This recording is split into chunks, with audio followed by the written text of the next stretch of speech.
अब एक प्रश्न है कि ये बातें जो कही जाती हैं इनकी संगति कैसे होगी? क्योंकि घटी पल मुहूर्त वो सब निश्चित है, काल का तो समय नियत है कि नहीं? पंचांग में लिखा रहता है इतने बजकर इतने मिनट पर सूर्योदय, इतने बजकर इतने मिनट पर सूर्यास्त। तो उस गणित को आप बदल नहीं सकते, पूरी व्यवस्था बदल जाएगी। गणित के जैसा ही ज्योतिष का हिसाब है। तो इसका आशय क्या है?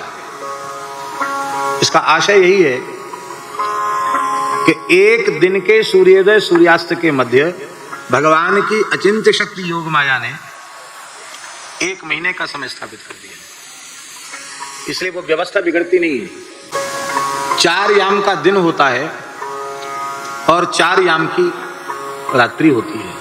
वैसे रात्रि को संस्कृत में त्रियामा कहा गया, त्रियामा, क्योंकि चौथा जो याम है रात्रि का वो निद्रा के लिए नहीं है, वह साधन के लिए। आपको सैया पर पड़े रहने की आज्ञा केवल सवेरे अधिक से अधिक 3 बजे तक है। 3 बजे के बाद सैया का त्याग कर देना ही चाहिए। 3 बजे न उठो तो 4 बजे तो अवश्य उठ जाना चाहिए। ब्राह्मे मुहूर्ते या निद्रा सापुण्यक्षय कारिणी, ब्रह्म वेला की निद्रा संपूर्ण पुण्यों का नाश कर देती है। रोगी मनुष्य को भी जगा देना चाहिए ब्रह्म वेला में। रोगी को जगाकर बिठा दिया जाए, उतने से उसका रोग कम होने लग जाए। एकदम असक्त हो गया हो तब तो कोई बात नहीं, लेकिन थोड़ी भी सामर्थ्य है तो रोगी व्यक्ति को भी जगा देना चाहिए, क्योंकि रात्रि को त्रियामा कहा गया और एक याम ब्रह्मवेला का, ब्रह्म मुहूर्त का 3 घंटे का एक याम होता है और पूरे 24 घंटे में 8 याम होते हैं, तो 8 दिया 24, तो 24 घंटे का दिन रात होती है। भगवान की अचिंत्य शक्ति जो योग माया है वह 24, वह एक सूर्योदय सूर्यास्त में 1 महीने का समय स्थापित कर दे तो इसमें आश्चर्य नहीं है। वह भगवान की अचिंत्य शक्ति योग माया एक पलक गिराने का जो समय होता है, एक निमिष, और उस निमिष के समय को भी आधा कर दिया जाए तो उसको कहते हैं निमिषार्ध। उस निमिषार्ध के काल में भी भगवान की अचिंत्य शक्ति योग माया हजारों लाखों युगों का समय स्थापित कर सकती है, क्योंकि भगवान की उस अचिंत्य शक्ति योग माया को अघटित घटना पटीयसी कहा है। जो घटना घट नहीं सकती उसको घटाने में वह पटीयसी अत्यंत कुशला चतुरा। अब यहां पे 1 महीने की बात है। 12वें स्कंद में मार्कंडेय जी का प्रसंग है। तपस्या करते करते 6 मनवंतर बीत गए मार्कंडेय महर्षि को। 71 चतुर्युगी का 1 मनवंतर होता है, माने 1 मनवंतर में 72 चतुर्युग, 1 मनवंतर होता है। चारों युग 72 बार व्यतीत हो जाते हैं। इतना बड़ा काल 1 मनवंतर तक का होता है। 1 मनवंतर में 14 इंद्रों की आयु पूरी हो जाती है। सप्तर्षि मंडल 14 बार बदल जाता है। सारे ब्रह्मांड की दैवी शासन व्यवस्था 14 बार परिवर्तित हो जाती है। इस काल को 1 मनवंतर का काल कहा गया। और मार्कंडेय जी तपस्या करते रहे 6 मनवंतर तक। भगवान ने प्रकट होकर दर्शन दिया, वरदान मांगो। मार्कंडेय जी बोले आपका दर्शन तो हो ही गया है और चाहिए क्या? बस बात इतनी है कि हमने सुना है कि आपकी माया बड़ी अचिंत्य है, बड़ी अद्भुत है, बड़ी बलवती है। विष्णुर माया बलवती यया सम्मोहितन जगत, संपूर्ण जगत को, संपूर्ण ब्रह्मांड को भगवान की माया ने मोहित कर रखा है।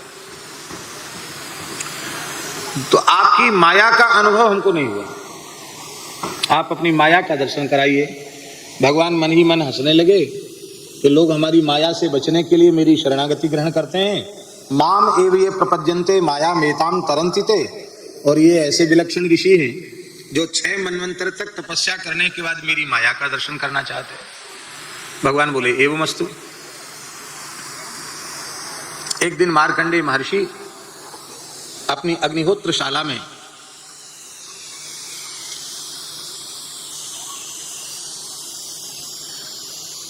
होम करने के लिए बैठे थे, आहुति दे रहे थे, और उन्होंने ओम नारायणाय नमः स्वाहा उच्चारण करके जैसे ही आहुति दी,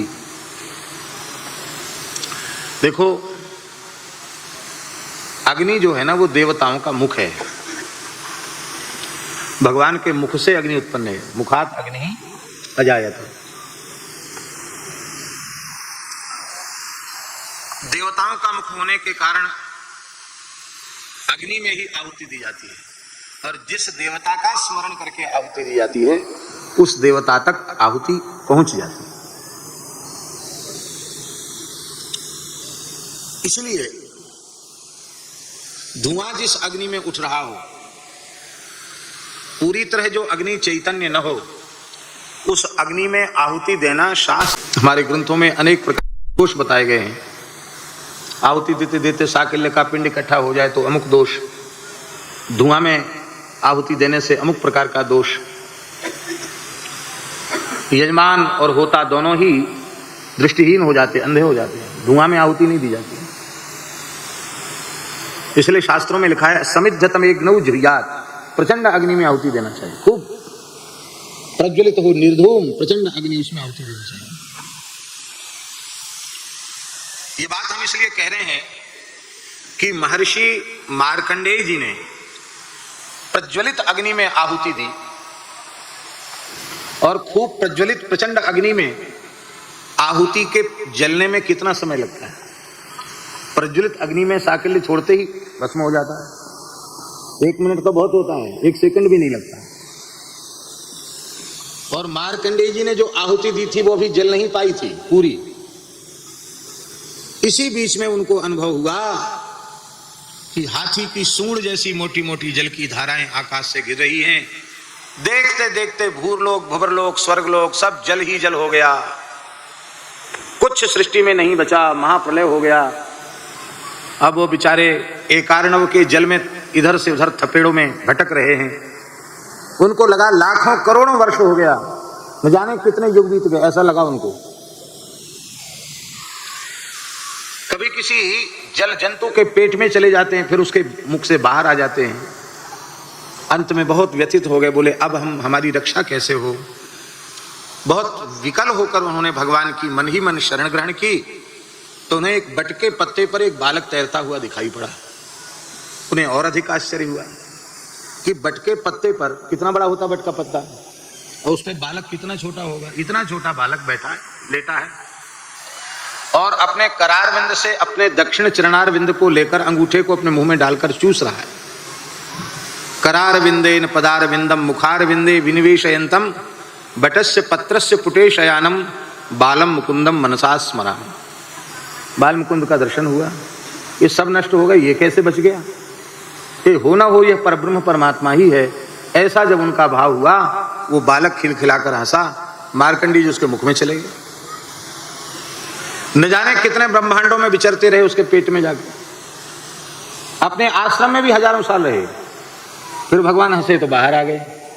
तो क्या देखते हैं कि हम अपने मृग चर्म पर बैठे हैं, और हमने जो आहुति दी थी वो अभी पूरी तरह जल नहीं पाई। इतने बीच में इतना अनुभव हो गया, महाप्रलय का अनुभव हो गया, लाखों करोड़ों वर्षों का अनुभव हो गया। इसी का नाम है भगवान की माया। एकदम पसीना पसीना हो गए मार्कंडेय जी। सोचने लगे कि हमको जो अनुभव हुआ वो सत्य था कि झूठ था। हम सावधान हैं कि सो रहे हैं, कोई सपना तो नहीं देख रहे हैं, कहीं हम पागल तो नहीं हो गए हैं। जाने क्या क्या सोचने लगे, सब भूल गए। हे प्रभु, मैं आपकी शरण में हूँ, यह क्या हो रहा है। भगवान चतुर्भुज रूप में प्रकट हो गए, बोले कुछ नहीं हो रहा बाबा जी, आपने कहा था आपकी माया देखना चाहते हैं, हमने माया की एक झलक दिखाई है। भगवान की माया ऐसी है।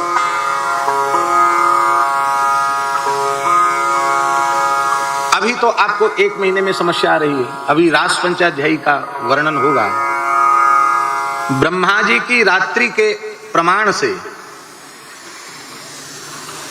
6 महीनों की रात्रि का समय भगवान ने एक मानवीय रात्रि में प्रतिष्ठित किया।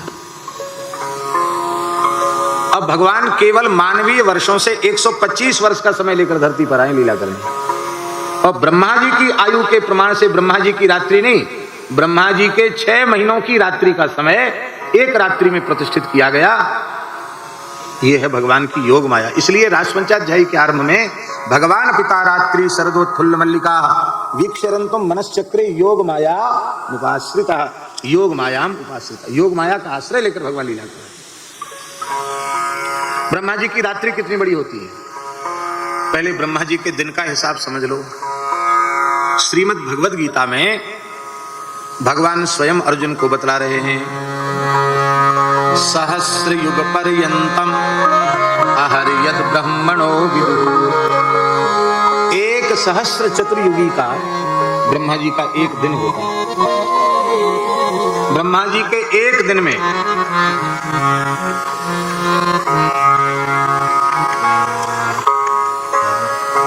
ब्रह्मा जी के एक दिन में 1000 बार द्वापर सतयुग, 1000 बार त्रेता, 1000 बार द्वापर, 1000 बार कलयुग बीत जाता है। चारों युग 1000 बार बीत जाते ब्रह्मा जी के एक दिन में। इतनी ही बड़ी ब्रह्मा जी की रात्रि होती है, और इसी हिसाब से ब्रह्मा जी के 6 महीने की रात्रि। और इतने समय तक हमारे वृंदावन के ठाकुर जी महाराज ही करते रहे। इसलिए भगवान की लीलाओं में आश्चर्य भी नहीं करना चाहिए और संदेह भी नहीं करना चाहिए, क्योंकि भगवान अपने अचिंत अनंत अखंड ऐश्वर्य का आश्रय लेकर जीव जगत पर महान अनुग्रह करने के लिए अपनी रसमयी प्रेममयी लीलाओं को प्रकट करते हैं, उनका विस्तार करते हैं। दिन तो 1 महीने का हो गया था, पर ब्रजवासियों को अनुभव क्या हुआ? जैसे सूर्य अस्त भये तो ब्रजवासी परस्पर कहवे लगे, ऐसो लगे कि ये विधाता हमारे सौभाग्य को सहन नहीं कर सके हो, यानी आज को दिना बहुत छोटो कर दियो। अब थोड़ी देर पहले तो सूचना प्राप्त भई कि नंद के लाला भय, और अब हम नाच गाय के तृप्त ही नाए है पाए, यही बीच में सूर्यास्त हो गए। आज को दिना सबसे छोटो बना दियो विधाता ने। उन्हें यह अनुभव नहीं हो रहा था कि 1 महीने का समय व्यतीत हो गया।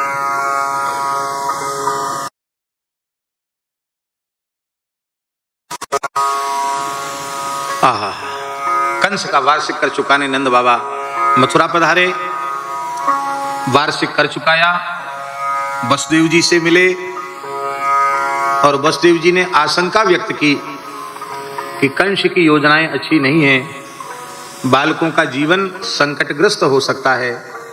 नंद बाबा को बड़ी चिंता हुई, कहीं कोई विपत्ति ब्रज में ना आ जाए, नवजात बालक सुरक्षित रहें, और मन ही मन बाबा भगवान की शरण हो गए। श्री शुक उवाच नंदः पथि वचः शौरीर नमृषेति विचिन्तयन् हरिं जगाम शरणं पातालं संहिता। वसुदेव जी की वाणी मिथ्या नहीं हो सकती, वह सर्वथा सत्य है, ऐसा स्वीकार करके बाबा श्री नंद को चिंता हुई और नंद बाबा भगवान की शरण हो गए। मानो अपने चरित्र के माध्यम से नंद बाबा हम सबको प्रेरणा दे रहे हैं कि जीवन में कोई विकट संकट का क्षण आ जाए तो घबराना नहीं चाहिए, हृदय से भगवान की शरण हो जाना चाहिए। जीवन की असाध्य जो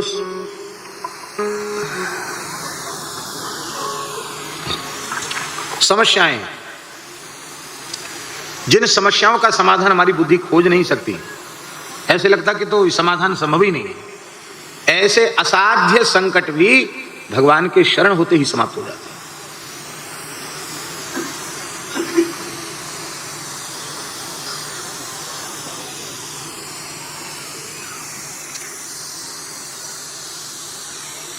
भारवी नाम का एक पक्षी होता है। उस पक्षिणी ने अंडे दिए और उसी समय महाभारत युद्ध का बिगुल बज गया। अब वह बेचारी युद्ध के मैदान से अपने अंडे लेकर कहां भागे। इसी बीच में युद्ध तो शुरू हो चुका था। किसी योद्धा का तीक्ष्ण बाण उस पक्षिणी को लगा। निश्चित था कि उसकी मृत्यु थी। उसने भगवान को याद किया कि प्रभु, मेरी मृत्यु का विधान लगता है ऐसा ही होगा, मेरी मृत्यु हो रही, कोई संकट की बात नहीं, पर मैं आपकी शरण में हूं, मेरे बच्चों की रक्षा करना, मेरे बच्चों की रक्षा। अब देखो, बच्चों की शरणागति नहीं है, वो तो अंडे हैं, सोच कुछ कर ही नहीं सकते, कोई क्रिया नहीं कर सकते, पर उन अपने नवजात अंडों की शरण उनकी ओर से उन अंडों की जननी उस पक्षिणी ने शरणागति की। और उस शरणागति का प्रभाव क्या हुआ जानते हैं? उसी समय अर्जुन के बाण से एक हाथी का घंटा कटा और वो सीधे जहां अंडे थे उनके ऊपर वो घंटा गिर गया। वो घंटा नीचे तक चला गया, अंडे सुरक्षित हो गए और महाभारत युद्ध पूर्ण हुआ। और उस घंटे को हटाया और पक्षी समय पूरा करके अंडे से बाहर आ गए थे, फुर्र से उड़ गए। अब वहां गज घंट तोड़ करके उसकी सुरक्षा करने वाला कौन था?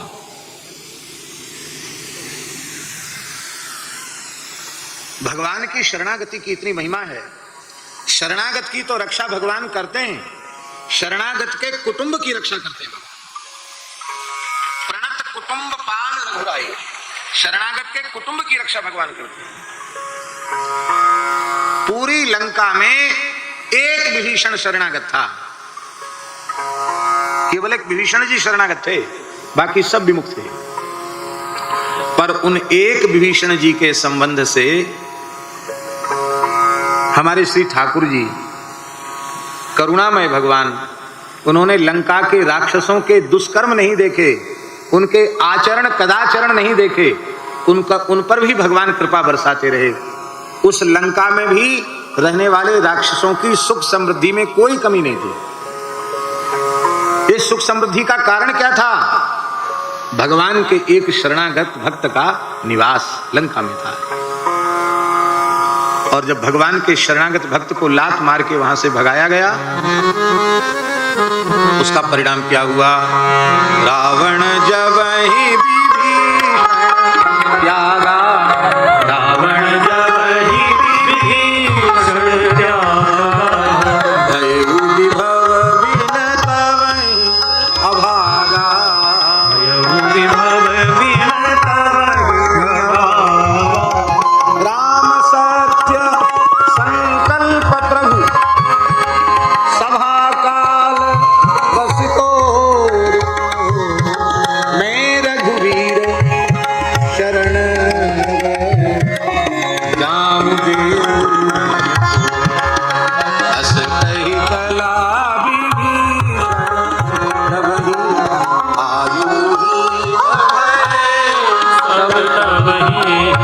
आयु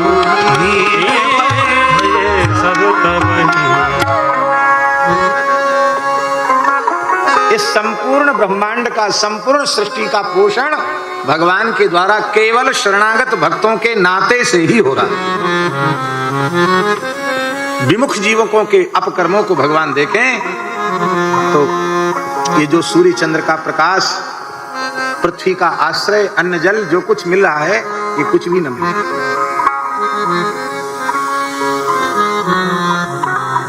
इसलिए भगवान के प्राण प्यारे भक्त का कभी तिरस्कार नहीं करना चाहिए। भक्त का सदा आदर करना चाहिए। आप सब सद्गृहस्थ हैं, आप लोगों से हमारी प्रार्थना है, उत्तम पक्ष तो यह है कि आप पूरे परिवार से भगवान के शरणागत होकर अनन्य भाव से भगवान को भजें। मान लो ऐसा दुर्भाग्य से नहीं हो पा रहा है या आपके प्रमाद से नहीं हो पा रहा है, तो भी यदि आपके कुटुंब में, आपके परिवार में कोई एक जीव ही ईमानदारी से भजन में लगा है, तो उसके भजन में विक्षेप न डालें। उसको भजन में सहयोग करें, उसको हतोत्साहित न करें, उसका उत्साह बढ़ावें। ये ना कहें कि तुम खाली बैठे बैठे माला फेर रहे हो और हम सवेरे से संध्या तक परेशान हैं, तुम्हारी माला से क्या हो जाएगा। नहीं, ये समझो ये बैठे बैठे माला फेर रहे हैं इसलिए सब आनंद है, ऐसा समझो।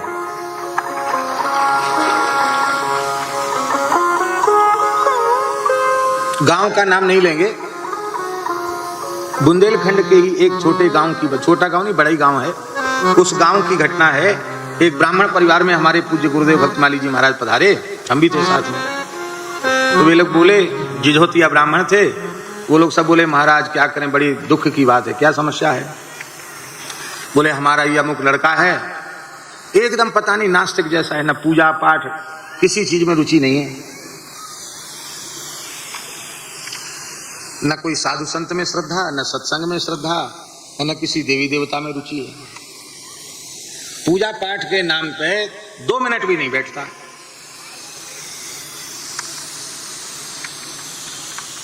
और बाकी कोई कमी नहीं, पढ़ने में, लिखने में, काम काज में सब बढ़िया, भजन नहीं करता। तो महाराज जी ने हमसे कहा कि पंडित जी इनको कुछ समझा दो। हमने कहा ठीक है, जो आ गया। तो एकांत में हमारी उससे चर्चा हुई युवक से। तो हमने कहा भाई देखो, तुम, आपके माता पिता कितने अच्छे हैं कि आपको चाहते हैं कि आप भजन करें। उन्होंने कहा कि हम ये सब ढोंग ढकोसला समझते हैं और हमारी इसमें रुचि नहीं है। हमने कहा किसी में तो श्रद्धा रुचि होगी। बोले हाँ, बचपन में शंकर जी में थोड़ी रुचि थी, अब किसी में रुचि नहीं है। तो ठीक है, शंकर जी में थी तो सही। बोले हाँ थी, तो शंकर जी में ही थोड़ी और जगा लो। शंकर जी को रोज जल चढ़ाया करो और उन्हीं को मानो, थोड़ी देर उन्हीं का नाम ले लिया करो। बोले महाराज ऐसे नहीं, हमको तो कोई अपने शंकर जी होंगे तो उनको हम ढार लिया करें। हमका ठीक है। पूजा की विधि बता दी, आग धतूरा के फूल चढ़ जाते। शंकर जी तो सबसे सीधे साधे सरल देवता हैं। पात आखच थोड़े, बिल्वपत्र चढ़ा दो, अक्षत चढ़ा दो, 1 लोटा भर के जल चढ़ा दो, हर हर बम बम कर दो, उसी में बोले बाबा प्रसन्न। उन महानुभाव ने शंकर जी की सेवा आरंभ की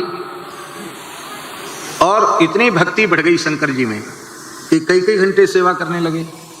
अब सवेरे से उठे, नहा धो के आग धतूरा के फूल लेके आवे, दूर्वा लेके आवे, बिल्वपत्र लेके आवे, खूब जल चढ़ावे, दूध चढ़ावे और आराम से करें, धीरे धीरे करते करते जो शंकर जी दिए थे हमने, उनमें ओंकार अंकित हो गया अपने आप।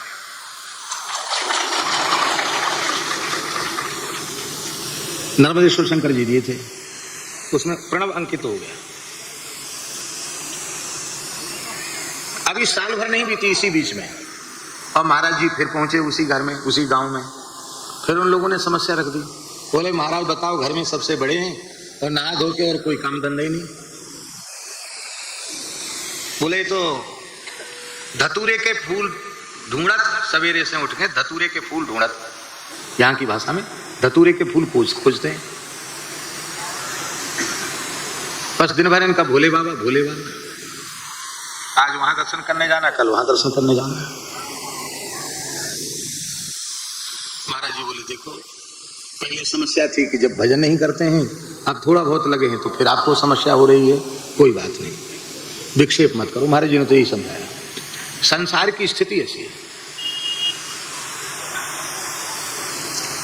एक ही एक सिखावत जपत न आप, तुलसी नाम प्रेम कर बाधक पाप। गोस्वामी जी ने कहा है, एक दूसरे को शिक्षा देते हैं राम राम करो, भजन करो, पर स्वयं भजन नहीं करते। भगवान के भजन में पाप ही बाधक है और पाप का नाश भगवत स्मरण से ही होगा। इसलिए भजन करने वाले को सब प्रकार की अनुकूलता प्रदान करो। ईमानदारी से भजन करने वाले अत्यंत दुर्लभ हैं। बोलो भक्तवत्सल भगवान। ये भगवान के शरणागत भक्तों की विशेष महिमा, ये समाधान है। भगवान की शरण हो जाओ। जय जय श्री राधे।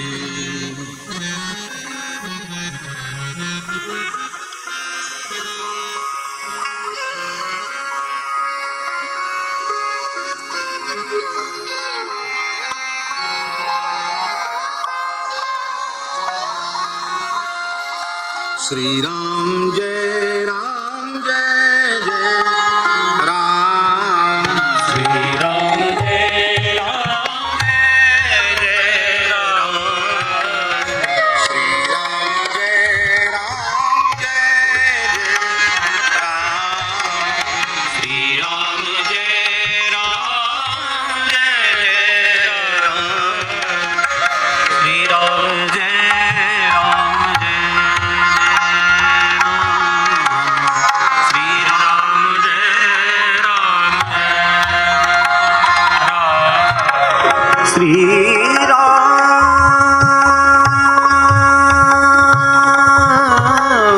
श्री राम जय राम, श्री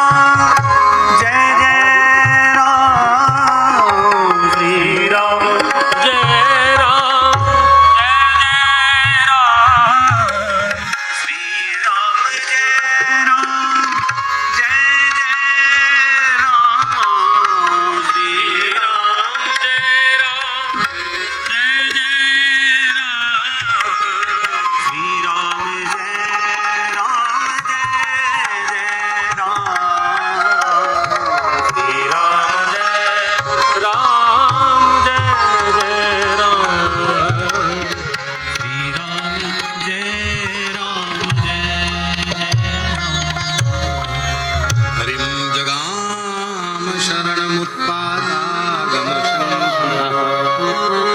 भगवान की शरण हो। हम शरणागति का स्मरण कर रहे थे। भगवान की शरण हो जाना ये संपूर्ण समस्याओं का सम्यक समाधान। विनय पत्रिका में गोस्वामी जी ने 213वें पद में बहुत सुंदर बात कही।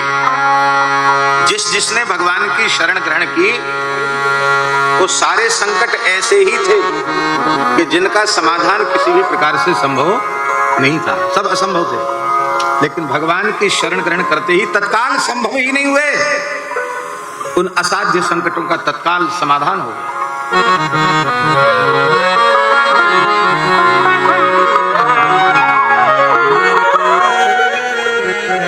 हरि सम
कोई सहज कृपालु नहीं।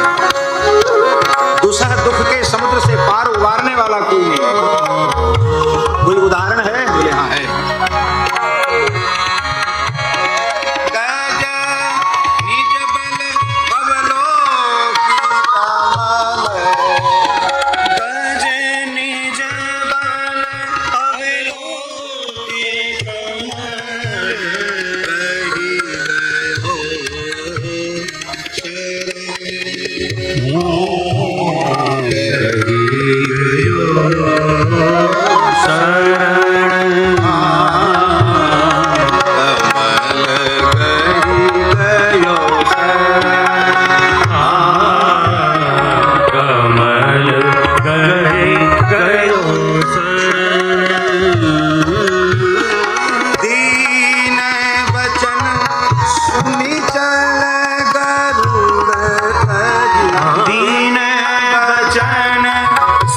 उस गजेंद्र का पैर ग्राह ने पकड़ लिया। 1000 वर्ष युद्ध करने का प्रयत्न किया, उसके कोई संगी साथी भी नहीं रहे, सब छोड़ छोड़ के चले गए। उसकी समझ में आ गया मेरी रक्षा करने वाला कोई नहीं, अब मेरे प्राण जाने वाले हैं। हरि कह करके गजेंद्र ने पुकारा, हा कष्ट में कहा। री कहने के पहले पहले भगवान ने दीन बचन सुनी चले, दीन बचन सुनी चले,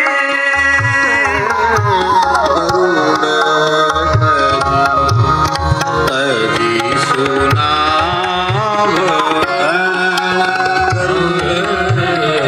अजी सुना।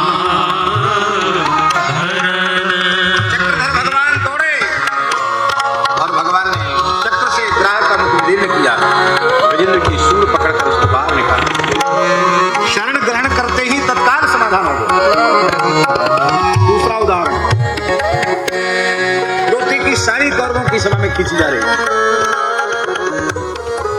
द्रोणाचार्य, कृपाचार्य, पितामह भीष्म जैसे महापुरुष जहां बैठे, पांचों पांडव बैठे, और वहां कुरुकुल की वधू साम्राज्ञी द्रौपदी का इस प्रकार का तिरस्कार हो रहा है। द्रौपदी की समझ में आ गया, जैसे कसाईयों से घिरी हुई गाय, वह समझ जाती है कि अब हमको कोई बचाने वाला नहीं है। ये कौरव कसाई, अब हमें कोई बचाने वाला नहीं। और उस समय द्रौपदी ने हा हरि पाहि, हा हरि पाहि, तुलसीदास जी ने ऐसा कहा, भगवान द्रौपदी की साड़ी बन गई। जिसने शरण ली उसका संकट तत्काल समाप्त हो गया।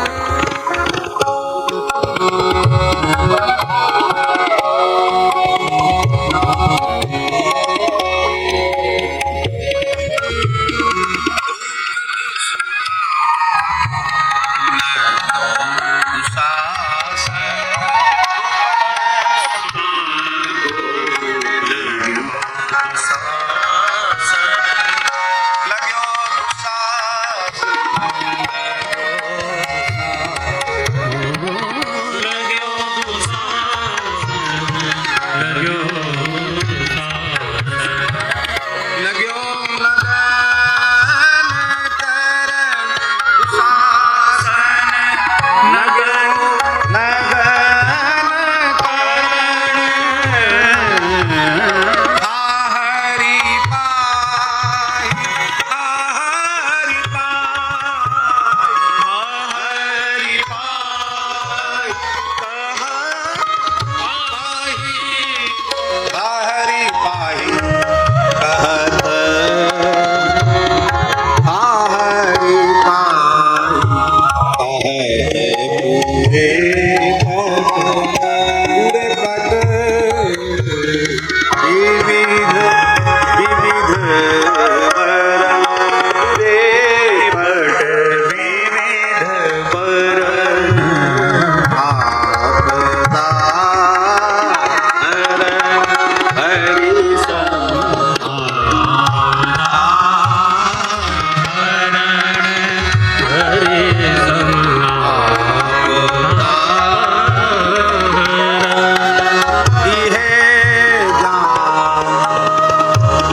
इसलिए हरिम जगाम शरणम उत्पादकम शंकिता, भगवान की शरण हो गए।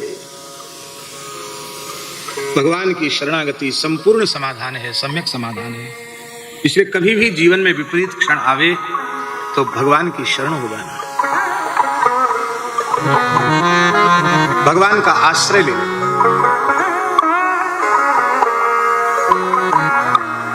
और बाबा शरण गए और निश्चिंत हो गए, बाबा को चिंता नहीं है। तो हम जिनकी शरण में हैं, चिंता वो करें, हम क्यों करें चिंता? बाबा निश्चिंत हो गए और लक्ष्मी के समान सुंदर स्वरूप बनाकर पूतना नंदालय में प्रविष्ट हुई। जब अंतःकरण पवित्र होता है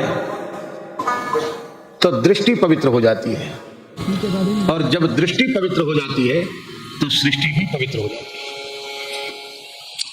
जिसका जैसा हृदय उसकी वैसी दृष्टि, और जिसकी जैसी दृष्टि उसकी वैसी सृष्टि। दृष्टि बदल गई, सृष्टि बदल गई। हमारे पूज्य बाबा ने तो खूब संग किया है, पूज्य श्री वेणुनाथ कुंज वाले महाराज जी का, परम पूज्य बाबा श्री बालकृष्ण दास जी महाराज बड़वानी गए थे, तो बड़वानी के पास एक गांव गए बाबा। वहां लोगों ने कहा कि महाराज जी आए और ऐसे खटिया पर बैठे थे और घर की गैया घर की बहू धोने लग गई, और उसको देखते देखते महाराज जी मूर्छित हो गए। अब देखो, किसी गांव के किसान के घर में बैठे और उसने, स्वाभाविक माता दूध काटती है, उसने दोहनी लेकर के गैया की धार काढ़ी, पर उस दृश्य को देखकर महाराज जी को स्मृति आ गई ब्रजलीला की। गोपी धार काट रही है और श्याम सुंदर मचल रहे हैं, तो अरे सबरो दूध तू घोंटन में धरी भई, दोहनी में दोह देगी। अरे हमें बड़ी जोरन की भूख लग रही है, कछु धार हमारे मोड़े में काट दो। भगवत लीला की स्मृति हुई और महाराज जी भाव में चले गए। कुएं पर पानी भरती हुई माताओं को देखा, ब्रजलीला की स्मृति हुई, चले गए। नर्मदा किनारे घूम रहे हैं, यमुना जी की स्मृति हो गई। जैसा अंतःकरण होगा वैसी दृष्टि हो जाएगी, और जैसी दृष्टि हो जाएगी सृष्टि भी वैसी ही हो जाएगी। ब्रजवासियों का अंतःकरण बहुत पवित्र है, इसलिए स्वेच्छाचारिणी पूतना भी उनको लक्ष्मी के स्वरूप में दिखाई पड़ी। बाबा ग्वाल वालों ने भी यही समझा कि ये तो लक्ष्मी मैया आई है। क्यों? जैसे लक्ष्मी जी फोटो में दो हाथन में कमल ले रखे ना, ऐसे यानी दो हाथन में कमल ले रखे हैं। बाबा ने लाला के उत्सव में, नंदोत्सव में बहुत संपत्ति लुटाई है। लगे बाबा को खजानो खाली है गयो होएगो, सो लक्ष्मी मैया बाबा को खजानो भरवे आई है। ये ब्रजवासी ने अनुभव किया। अरे चलो जान, चली जान दो या लक्ष्मी, बाबा को खजानो भरो रहेगो तो हम सब आनंद में रहेंगे। और गोपियों ने क्या अनुभव किया? सुखदेव जी कहते हैं, गोप्यः श्रियं दृष्टुमिवागतां पतिम। गोपी कह रही है कि वैकुंठ को नाथ तो नंद को लाला बन गयो, तो वैकुंठ तो सुनो है गयो होएगो। अब बिचारी वैकुंठ की अधीश्वरी लक्ष्मी वैकुंठ में कहा करेगी? अपने पति को अन्वेषण कर रही है। आज याकू नंदालय में अपने शिशु रूप के पति के दर्शन हो जाएंगे, ये धन्य हो जाएगी। गोपी कह रही है ये लक्ष्मी अपने पति के दर्शन करने आई। ये गोपियों का भाव, माने वो भी उसे लक्ष्मी रूप में देख रही है। तो क्या पूतना में लक्षण ऐसे ही हैं? पूतना के लक्षण अच्छे नहीं है, पूतना का चाल चलन अच्छा नहीं, पूतना के लक्षण अच्छे नहीं है।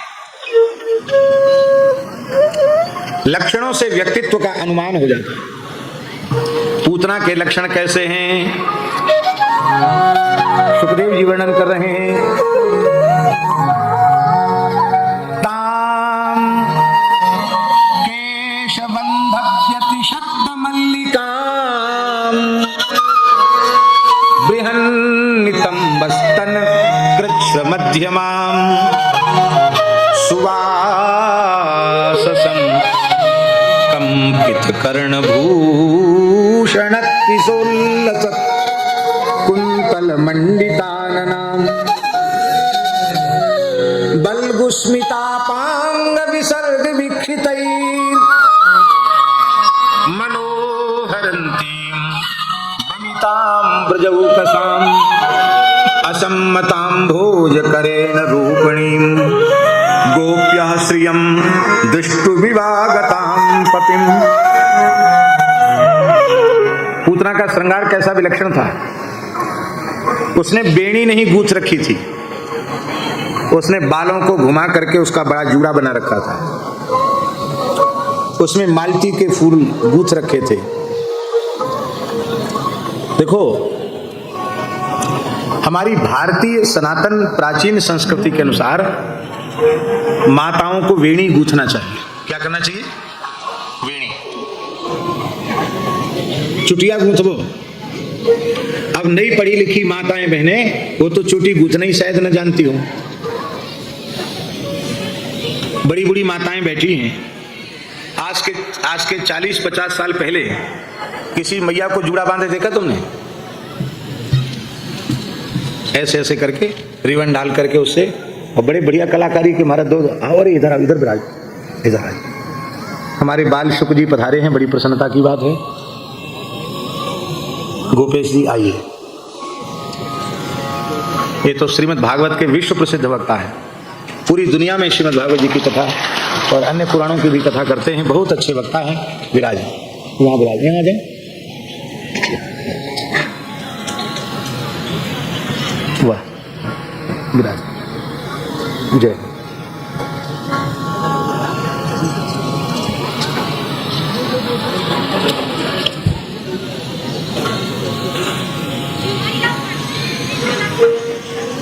महाराज जी, अपने प्राचीन वृंदावन के रास की परंपरा में जो सखी होती हैं उनके दो चुटीला होते हैं, भले ऊन के बने होते हैं ना, दो चुटिया होती हैं। जब पति परदेश चले गए हों, पति का वियोग हो, उस काल में पति के प्रति प्रेम को अभिव्यक्त करने के लिए, प्रेम की व्यंजना के लिए एक वेणी धरा दीना। जानकी जी के लिए कहा गया एक वेणी धरा। लंका में जानकी जी की दो चुटिया नहीं है, एक वेणी ही गूंथी हुई है। यह उनके वियोग का परिचय है।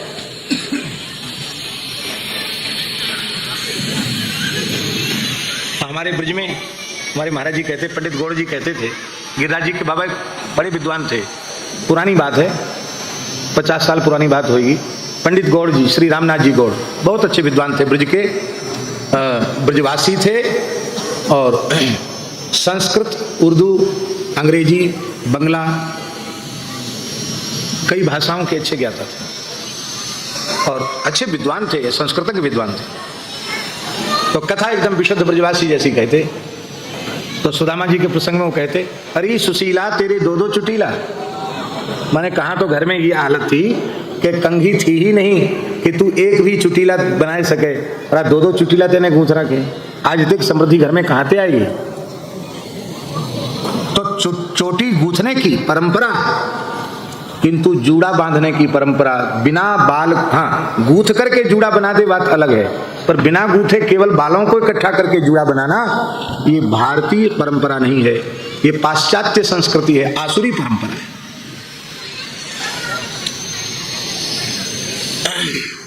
बलगुस्मिता पांग विसर्ग वीक्षित ही।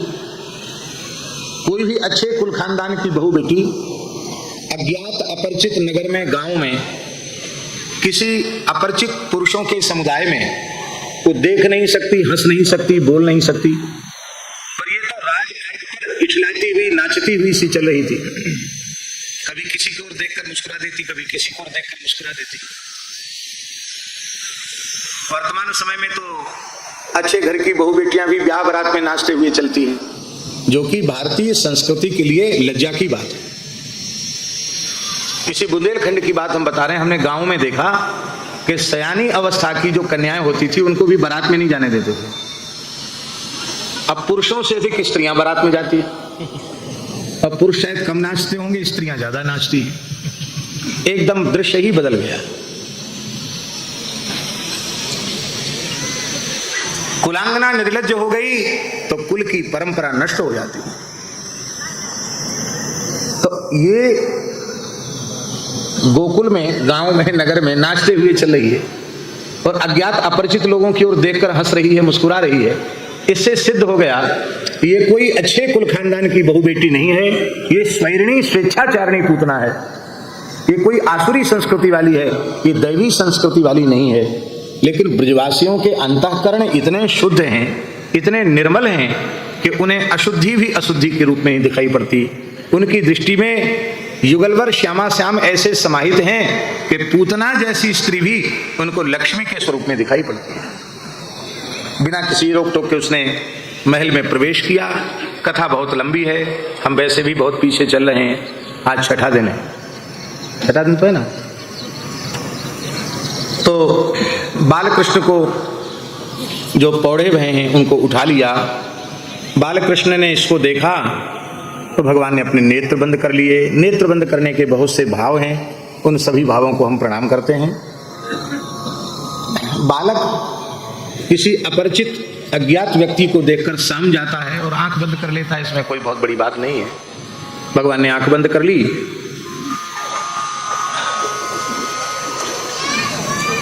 और विष से संलिप्त पयोधर इस बाल हत्यारिणी पूतना ने विष से संलिप्त पयोधर भगवान के मुखारविंद में दे दिया। भगवान ने उसके पयोधर को बड़ी दृढ़ता से पकड़ लिया। गाढ़म कराभ्याम भगवान प्रपीड्य तत् भगवान कराभ्याम गाढ़म प्रपीड्य। भगवान ने अपने दोनों हाथों से उसके पयोधर को, स्तन को पकड़ा ही नहीं, प्रपीड्य, प्रकर्षेण पीड्य, बहुत जोर से दबाया और प्राण के सहित भगवान रोषयुक्त होकर के उसका दुग्धपान करने लगे।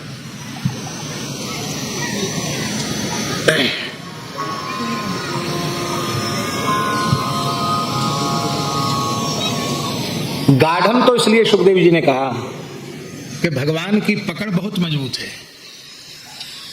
हम सब जीव, हम लोगों की पकड़ बड़ी ढीली है, और श्री ठाकुर जी की पकड़ बड़ी मजबूत है। हम लोग जिस शरीर में जाते हैं उसी शरीर को पकड़ के बैठ जाते हैं और उस शरीर से संबद्ध संसार को भी, परिवार को भी पकड़ के बैठ जाते हैं। लेकिन क्या शरीर संसार को पकड़कर हम रख पाते हैं? बताओ, रख पाते तो न कभी शरीर छोड़ते और न शरीर से छूटने वाले संसार को छोड़ते, न शरीर से संबद्ध संसार को छोड़ते। असंख्यों बार शरीरों को छोड़ चुके और असंख्यों बार शरीरों से संबद्ध संसार को छोड़ चुके। दुर्भाग्य फिर भी ऐसा प्रबल है, जहां गए ये मैं और ये मेरा। जीवों की पकड़ ढीली है, भगवान की पकड़ मजबूत है। भगवान जिसको पकड़ लेते कभी नहीं छोड़ते। भगवान ने हम अंशभूत जीवों को पकड़ रखा है। भगवान ने कभी हमारा त्याग किया? बाबा, जीव विमुख होकर भयंकर पाप कर्म करता है, नरकों में जाता है। नरक की यातना के भोगने के काल में भी भगवान जीव के अंतर्यामी बनकर उसके निकट ही रहते, उसके साथ रहते। तो अपने पाप कर्म के अधीन होकर मलमूत्र की नाली का कीट बनता है, उस मलमूत्र के कीट के भीतर अंतर्यामी रूप से भगवान रहते। जीव, देवता, दैत्य, दानव, मानव, पशु, पक्षी, कीट, पतंग कुछ भी बन जाए, भूत प्रेत पिशाच कुछ भी बन जाए, भगवान जीव का कभी साथ नहीं छोड़ते। और जो भगवान जीव का कभी साथ नहीं छोड़ते हैं, उन भगवान का लक्षण कैसा है?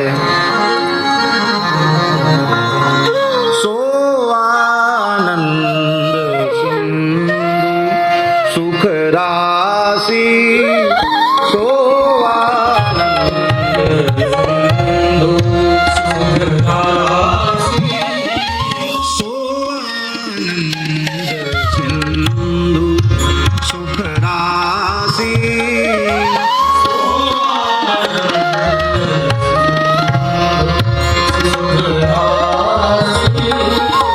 श्री करते त्रैलोक सुपासी, श्री करते त्रैलोक।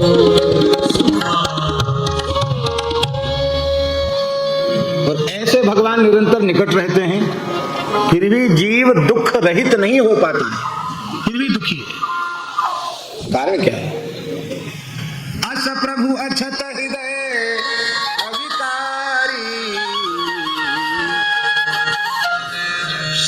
जीव जगदीन दुखारी।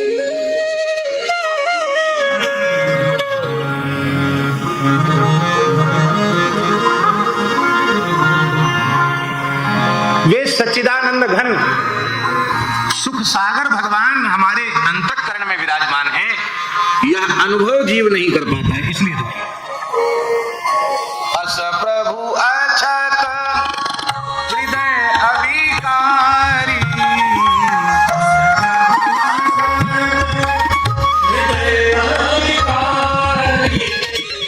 सकल जीव जगदीन दुखारी, सकल जीव जगदीन।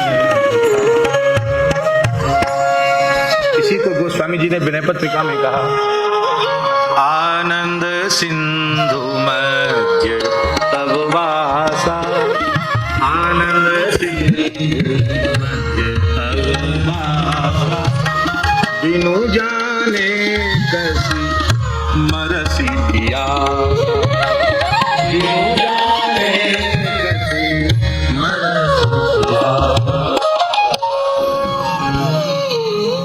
केवल उनकी अनुभूति करने की आवश्यकता है, उनकी अनुभूति हो जाएगी तो दुख का स्पर्श ही नहीं होगा। कथनचित प्रारब्ध के अधीन होकर कोई दुख आवेगा भी तो यदि भगवत अनुभूति युक्त हो चुका है तो दुख भी उसका स्पर्श करके सुखरूप हो जाएगा, दुख नहीं रहेगा, दुख भी उसको छू करके सुख बन जाएगा।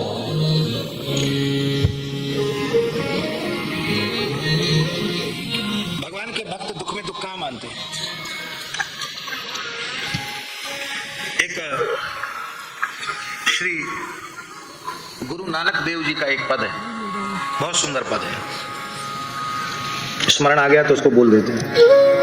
जय जय श्री राधे,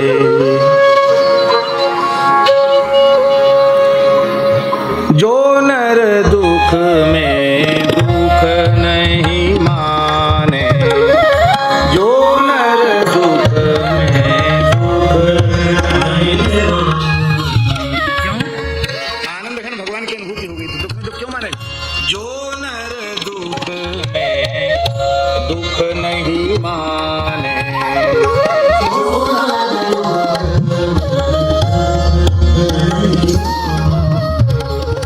सुख स्नेह अरु भय नहीं जाके, सुख स्नेह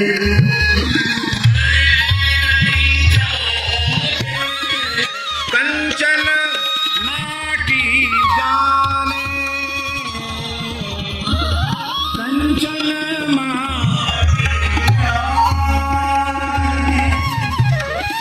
जो नर दुख में दुख नहीं माने, जो नर दुख में क्योंकि उन्हें आनंद घन भगवान की अनुभूति हो चुकी है।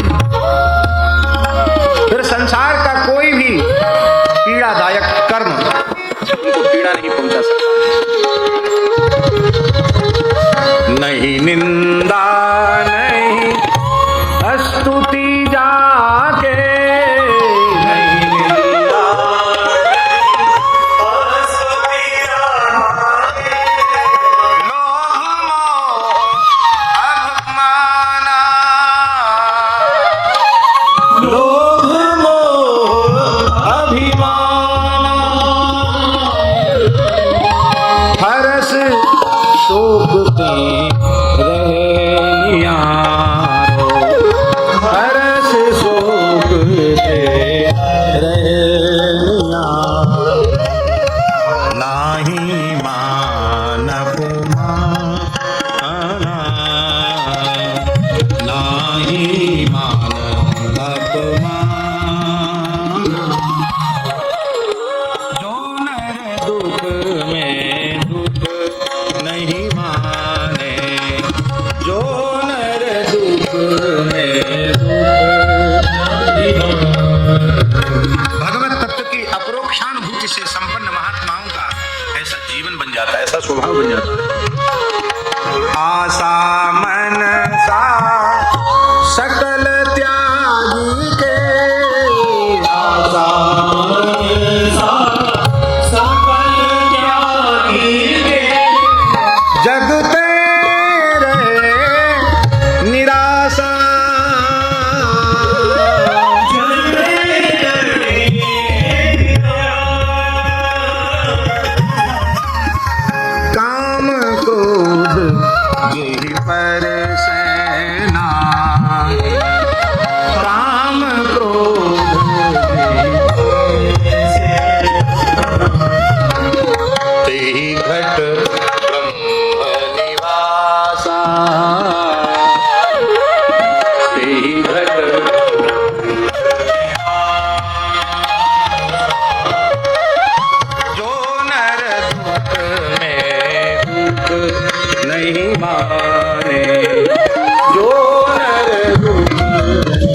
विद्वान रसिक समर्थ सद्गुरु का अनुग्रह हो जाता है।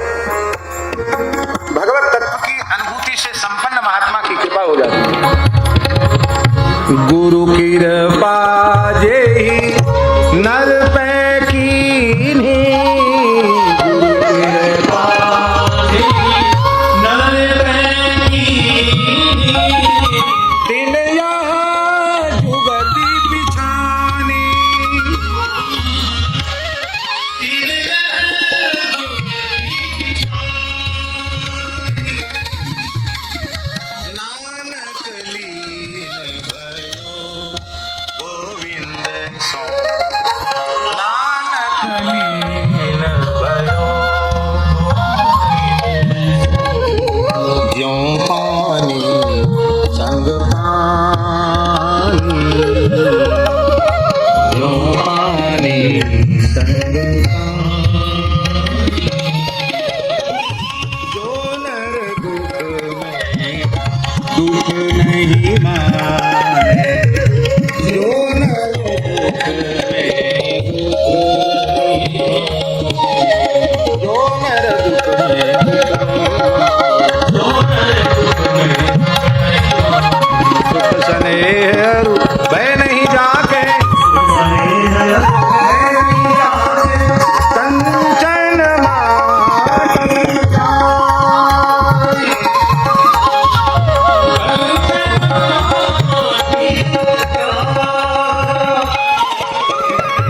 जो नर दुख में दुख नहीं माने, जो नर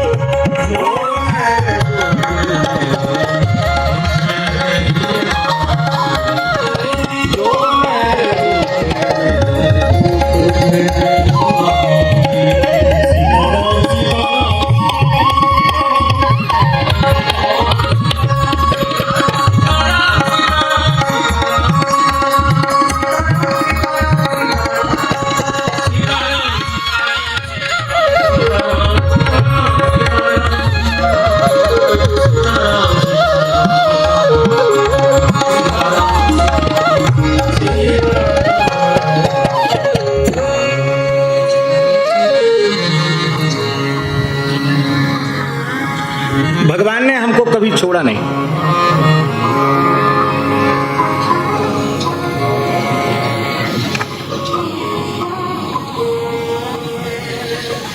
हमने जिसे पकड़ा वो कभी हमारे निकट रहा नहीं। जिस शरीर में गए उस शरीर को पकड़ा, उस शरीर को छोड़ना पड़ा, उस शरीर से संबद्ध संसार को छोड़ना पड़ा। हम जो जो पकड़ते गए सब छूटता चला गया। भगवान ने हमको पकड़कर कभी नहीं छोड़ा। इसलिए भैया श्री ठाकुर जी ने तो हम सबको अनंत जन्मों से पकड़ रखा है। अब एक बार समर्थ सद्गुरु और संतों का संग करके एक बार दृढ़ता पूर्वक हमें ठाकुर जी के चरण पकड़ने की आवश्यकता है।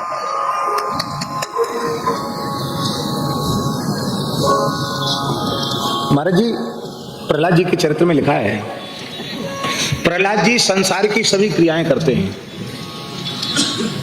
चलते फिरते, उठते बैठते, सोते खाते पीते, जगते, बोलते चालते, व्यवहार करते, सब काम करते हैं। लेकिन शरीर से समस्त क्रियाओं को करने के बाद भी उनको अनुसंधान ही नहीं रहता कि मैं कुछ कर रहा हूं। क्यों? सुखदेव जी कहते नानुसंधत्त एतानि गोविंद परिरंभिता। उनको लगता है कि श्री गोविंद ने अपनी आजानुलंबित चंदन चर्चित भुजाओं से कस करके पकड़ कर हमको अपनी छाती से लगा रखा। इस भाव में डूबे रहने के कारण यंत्र के जैसे शरीर क्रिया करता है, संसार का अनुसंधान उनको नहीं रहता है। केवल इतनी सी बात सोचने की जरूरत है, ठाकुर जी ने हमको पकड़ रखा है। ठाकुर जी ने हमको पकड़ रखा है, केवल इतना स्वीकार करने की आवश्यकता है। इतने से ही जीव दुख रहित हो जाए। और दुख रहित होने के लिए कुछ नहीं उसको करना पड़ेगा। भगवान ने हमको पकड़ रखा है। प्रेम सदा अपने से होता है, पराये से नहीं होता है। जो कभी अपने साथ न रहे वो पराया, और जो कभी अपना साथ न छोड़े वो अपना। शरीर संसार कभी साथ रहे नहीं, साथ रहते नहीं, साथ रहेंगे नहीं, इसलिए ये पराये हैं। न शरीर से प्रेम करो, न शरीर से संबद्ध संसार से प्रेम करो। भगवान सदा से हमारे साथ थे, सदा से साथ हैं और सदा साथ रहने वाले हैं। कभी हमारा साथ भगवान छोड़ने वाले नहीं। इसलिए जो जीव का कभी साथ नहीं छोड़ते वे भगवान ही हमारे अपने हैं। पराये में प्रेम नहीं होता, और अपने पराये की परिभाषा यही, जो साथ रहे वो अपना, साथ न रहे वो पराया।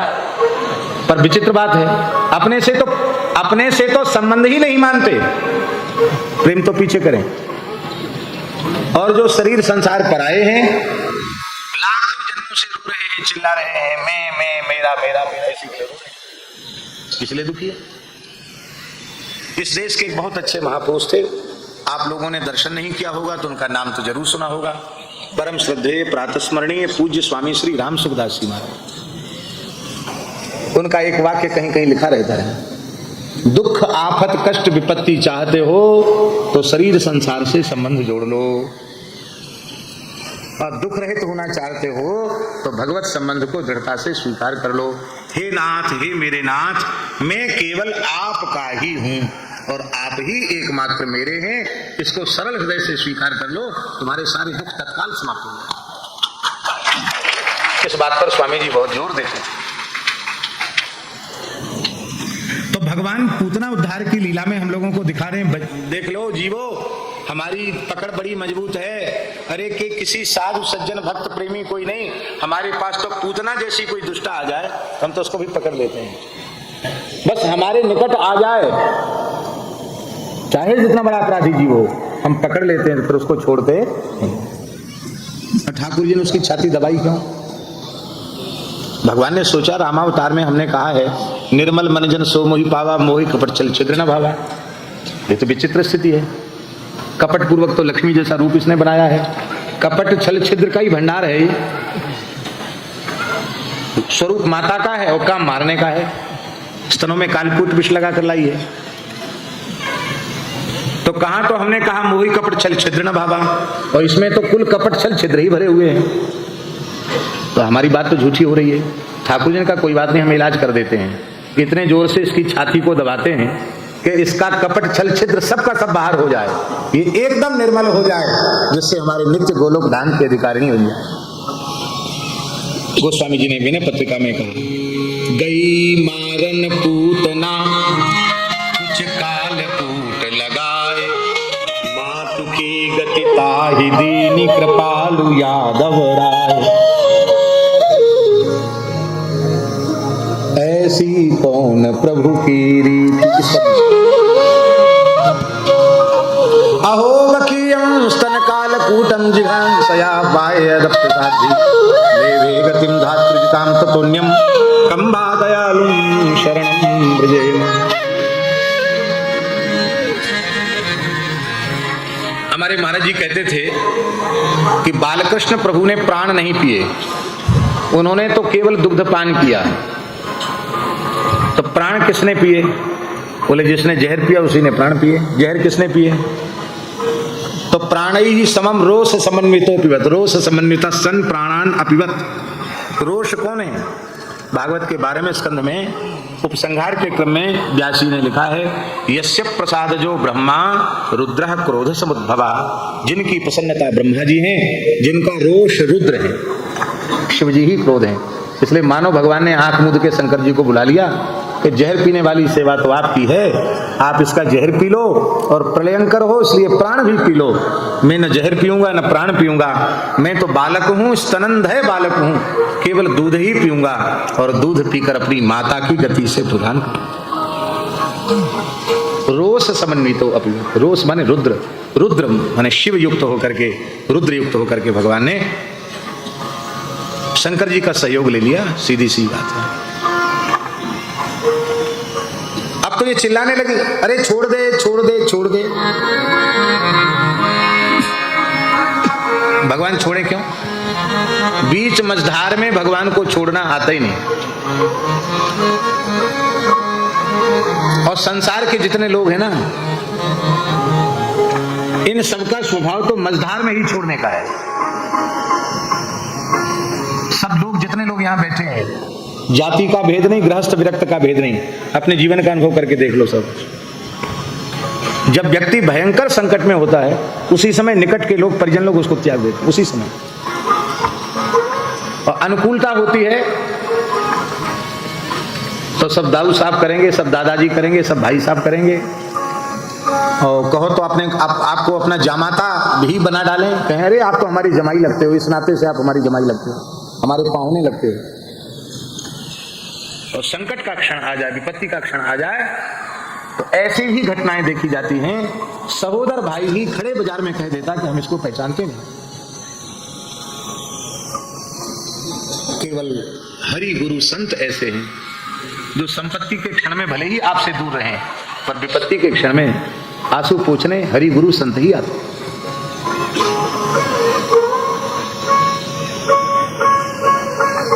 हमें अनुभव किया।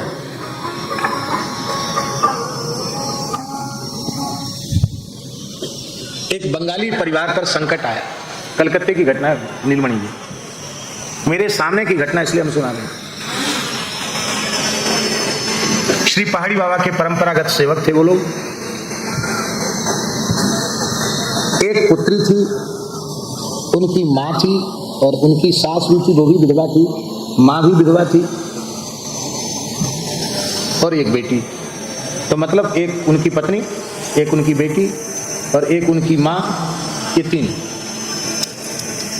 पत्नी और बेटी और उनकी माँ, और स्वयं अकेले ही घर में कमाने वाले। तो असाध्य रोग हो गया, भीतर के लीवर, किडनी, हार्ट सब ने धीरे धीरे काम करना बंद कर दिया, खून शरीर का पानी होने लग गया और बहुत पैसा भी खर्च हुआ। लेकिन अंत में डॉक्टरों ने हाथ खड़े कर दिए, बोले तुम चाहो तो इसको रखो यहाँ, नहीं तो इसको ले जाओ, हम इसको बचा नहीं सकते।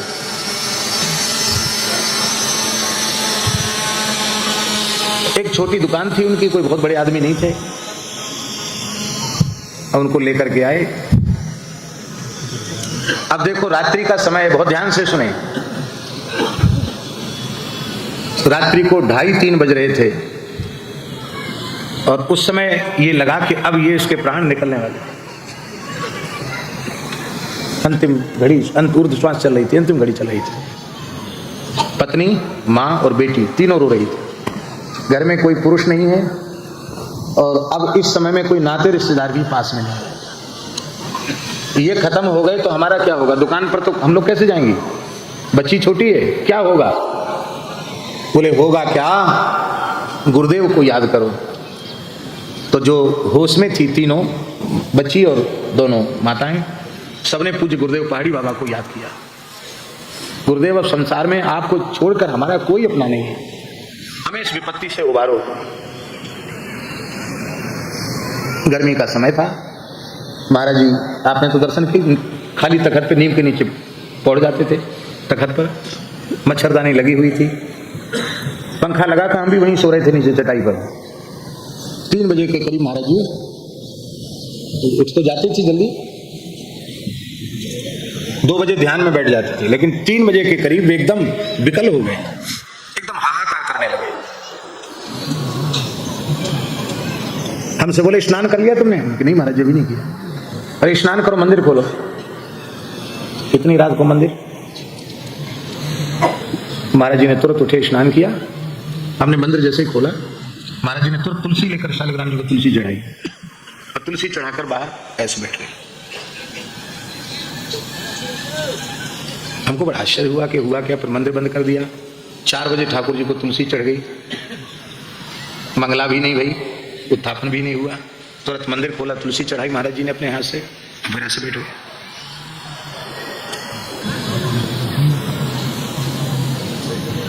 अब उनसे पूछने की हिम्मत तो किसी की क्या होगी, पूछा तो नहीं। पर जब हम अपने नित्य नियम करके मंदिर में जाने के लिए आए तो उन्होंने प्रणाम किया, महाराज जी बैठे थे।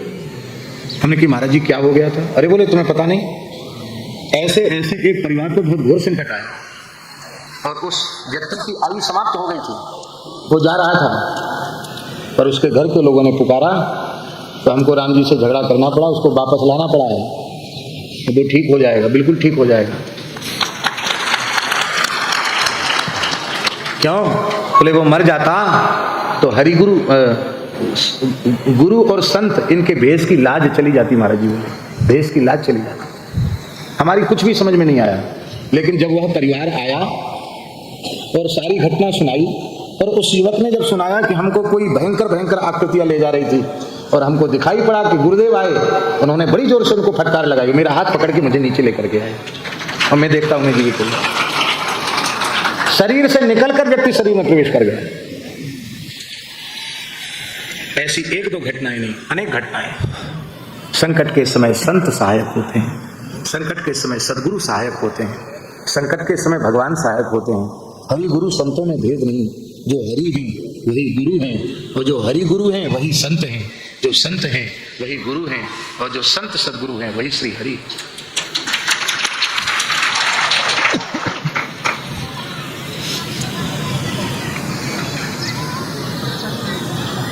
तुलसीदास हरि गुरु करुणा बिन विमल विवेक न होई। इनकी कृपा के बिना विवेक नहीं होता।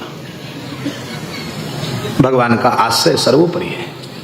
बोलो भक्तवत्सल भगवान की जय जय श्री राधे।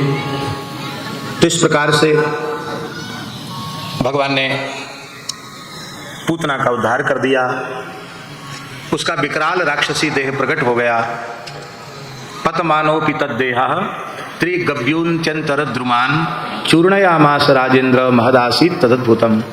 उसके गिरने से 6 कोस का जंगल धराशायी हो गया, एकदम चूर्ण हो गया। यह एक अद्भुत सी बात है। ऐसे लगता था मानो 6 कोस का काजल का पहाड़ हो, और उस 6 कोस के कज्जलगिरी के समुन्नत शिखर के अग्रभाग पर कोई चंचल नीलमणि क्रीड़ा कर रही हो। नीलमणि इधर से उधर चमक रही हो। पयोधर के अग्रभाग पर ठाकुर जी खेल रहे हैं, ऐसे लग रहा है। श्री आनंद वृंदावन चंपू में कवि कर्णपुर ने इतनी उत्प्रेक्षाएं की हैं पूतना के शरीर पर भगवान की, पढ़ने योग्य है। अथवा ऐसे लग रहा है कि कोई भयंकर 6 कोस की काली घटा ब्रजभूमि को साष्टांग प्रणाम करने आई है, और उसके अग्रभाग पर, घटा के अग्रभाग पर कोई नीलवर्ण की बिजली शाश्वत भाव से चमक रही है। चंचल चमक रही, कभी इधर चमकती कभी उधर चमकती। ऐसी बात वालों ने पूतना की छाती से ठाकुर जी को उठाया, यशोदा जी की अंक में पधराया। स्पर्श से यशोदा जी को चेतना आई, प्रसन्नता हुई। अब बालक की परीक्षा करनी चाहिए, बालक स्वस्थ है कि नहीं। माताओं के पास परीक्षण का प्रकार है, बालकों को दूध पिलाकर ही वो सब अनुभव कर लेते हैं। बाल कृष्ण को स्तनपान कराया, भगवान बड़े प्रेम से स्तनपान करने लगे। गोपियों का मन प्रसन्न हो गया, यशोदा जी प्रसन्न हो गई, बाल कृष्ण बिल्कुल स्वस्थ हैं। किंतु इस बालक का स्पर्श रुधिरासना बाल हत्यारिणी दुष्टा पूतना ने इसका स्पर्श कर लिया, इसको स्पर्श दोष हो गया। इस बालक के स्पर्श दोष की निवृत्ति के लिए इसका शुद्धिकरण करना चाहिए। जिन भगवान का नाम लेकर आचांडाल पर्यंत जगत पवित्र हो जाता है, जिनकी कथा सुनकर पतित से पतित जीव पवित्र हो जाता है, उन भगवान को शुद्ध करने का प्रयास गोपी कर रही है। कौन करेगा शुद्ध? बोले सब प्रकार की अशुद्धि को गो माता दूर करती है। बालकृष्ण प्रभु को गोष्ठ में लाया गया और विलक्षण चिकित्सा आरंभ हो गई। गोमूत्रेण नापयित्वा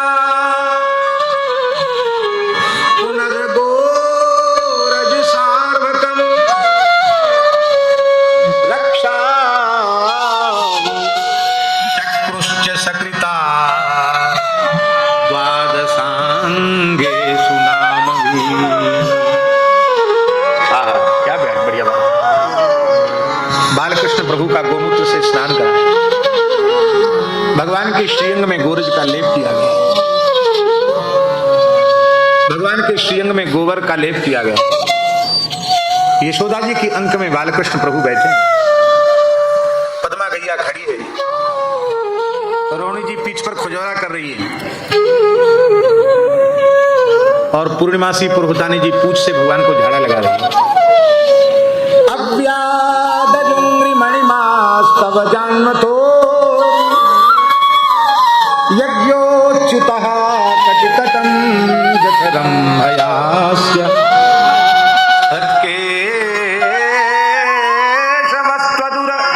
ईशैनस्तु कंठं विष्णुर्भुजं मुखमुरुक्रम ईश्वरः कम्। भगवान के 12 अंगों से गौ माता की पूंछ का स्पर्श कराती हैं और भगवान के 12 नाम लेकर भगवान के 12 अंगों का स्पर्श करा के रक्षा विधान कर रही है। अजन्मा भगवान इसके चरणों की रक्षा करें, उरुक्रम भगवान इसकी जंघाओं की रक्षा करें, यज्ञ नारायण भगवान इसके हृदय की रक्षा करें, ईश्वर इसके मस्तक की रक्षा करें, इत्यादि प्रकार से भगवान के नामों को लेकर भगवान के श्रीअंग की रक्षा कर रही है। भगवान बड़े प्रसन्न हो रहे हैं। प्रसन्नता के 2 कारण हैं। एक कारण तो यह है कि वेद, इतिहास, पुराण, संत वाणी सब एक स्वर से कह रही हैं भगवान नाम की महिमा सर्वोपरि। भगवान से अधिक भगवान के नाम की महिमा है। ब्रह्म राम ते नाम बड़ बरदायक वरदान। तो सब तो कह ही रहे थे, आज गोपियों ने सत्य कर दिया। नाम सारे ब्रह्मांड की रक्षा तो करता ही है, नाम स्वयं भगवान की रक्षा कर रहा है। आज कल सागर बीना वाले रामनाम महाराज आए थे, वो यही बात बोल रहे थे, बहुत अच्छी लगी उनकी वाणी से। कल उन्होंने कहा, हमारे पास बैठे तो यही कहा कि बताओ, प्योर बुंदेली में बोल रहे थे, बोले बताओ जा कैसी अच्छी बात है कि जो देवता ब्रह्मा विष्णु महेश सब की रक्षा करत, उनकी रक्षा करत राम नाम, ऐसे बोल रहे थे। तो उनकी राम नाम रक्षा करत, कहते हमें तो यही अनुभव में आता है, राम नाम भगवान की भी रक्षा करता है। तो आज गोपियों ने सत्य कर दिया, भगवान के श्रीअंग की रक्षा भगवान के नामों से की जा रही है।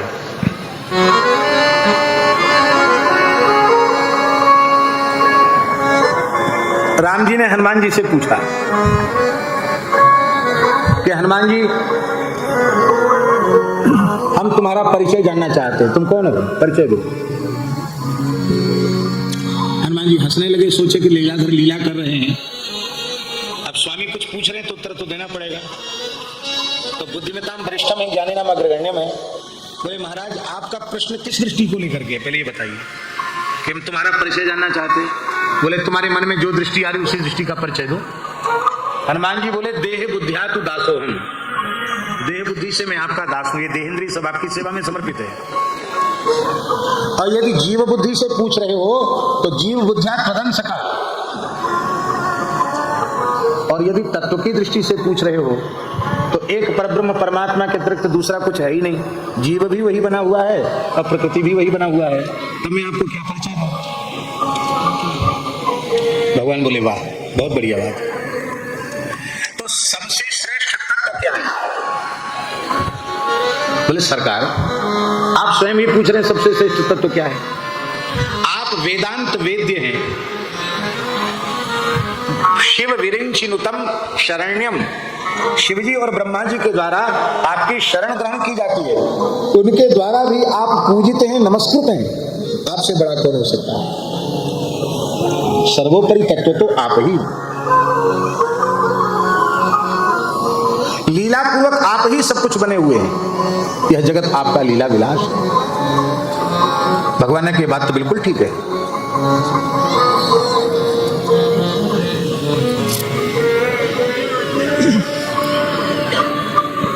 किंतु हम ये पूछना चाहते हैं कि हमसे भी श्रेष्ठ कोई तत्व है क्या। अब सर्वोपरि तत्व तो मैं हूं, अब मैं तुमसे पूछ रहा हूं, तुम ज्ञानिनाम अग्रगण्यम हो, बुद्धिमताम वरिष्ठम हो, तो हमसे श्रेष्ठ कोई तत्व है।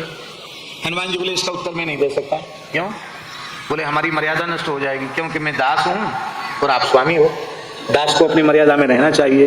दास हो हम कौशलेंद्र रामस्या कृष्ण कर्मणा, मैं दास हूं आप स्वामी हैं, तो स्वामी से उतना ही बोलना चाहिए दास को कि उसके दास धर्म में बाधा ना पड़े, इसलिए मैं बोल नहीं सकता। मैं अपने मन की बात कह देता हूं, न्याय आपको देना पड़ेगा। बोले कहो। तो हनुमान जी बोले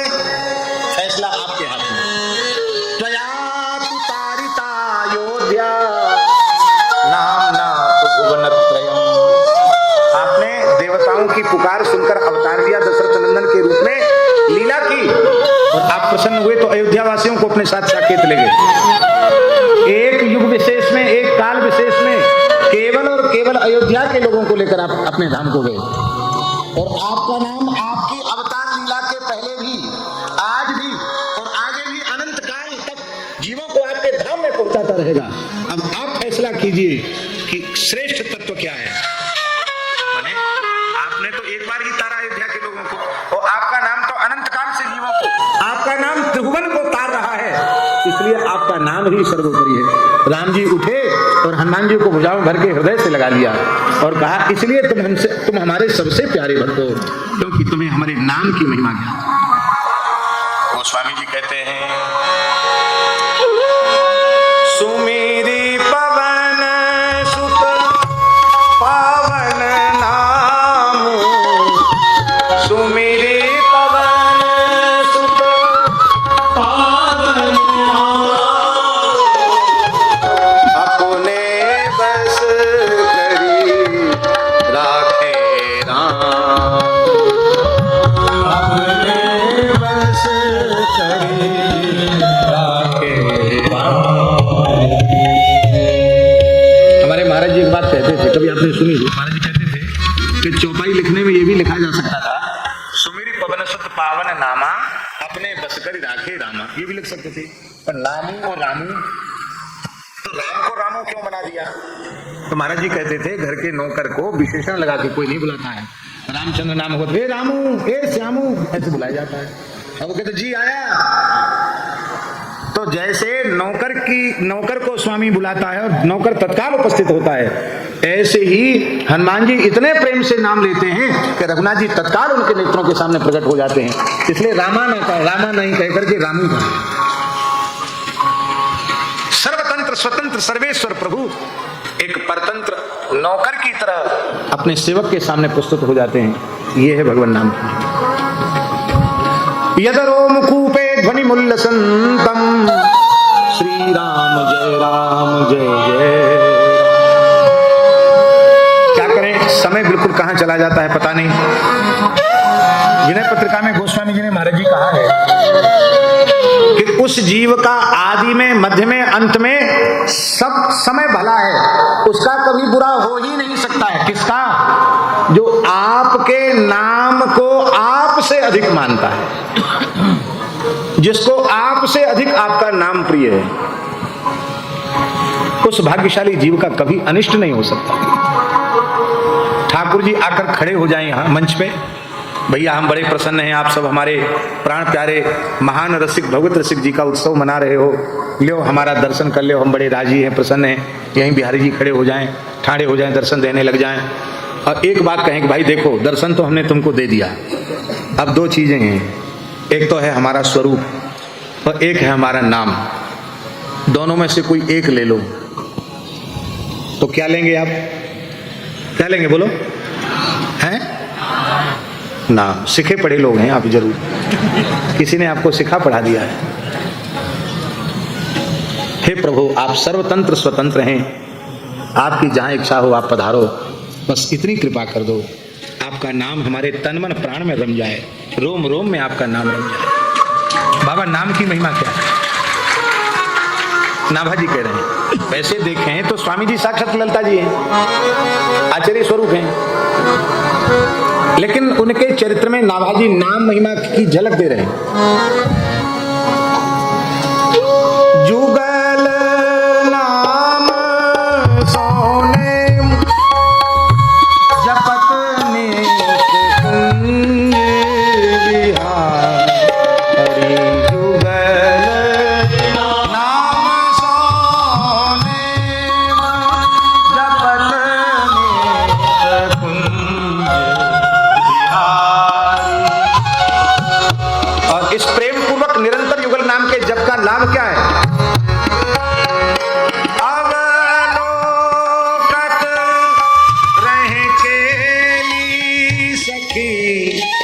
सुख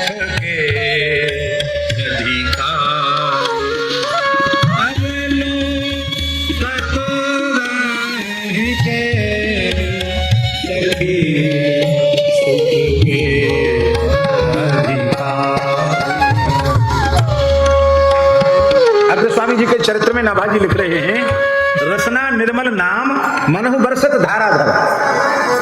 जैसे स्वामी जी के चरित्र में युगल नाम की बात करें, अग्र जी के चरित्र में नाम युगल नाम अग्र स्वामी जी की जिह्वा से ऐसे बरसता है जैसे सावन भादों में घनघोर घटा बरसती है, ऐसे बरसता है नाम। और ऐसे बरसता तो उसका परिणाम क्या है? बोले उसका परिणाम यह है कि अग्र स्वामी जी खुले नेत्रों से युगल की रसकेली का दर्शन करते रहते हैं। कितने पदों में अग्र स्वामी जी ने कहा है, एक पद में कहते ठुमुक ठुमुक चलत चाल जनक नंदनी, अति मधुर बचन तोतरे त्रैताप मोचने, नूपुर पग भजत मानो सामवेद करत गान। अब जगत मातु सखन संग बेहरत बहु करत रंग, अग्रदास निरखत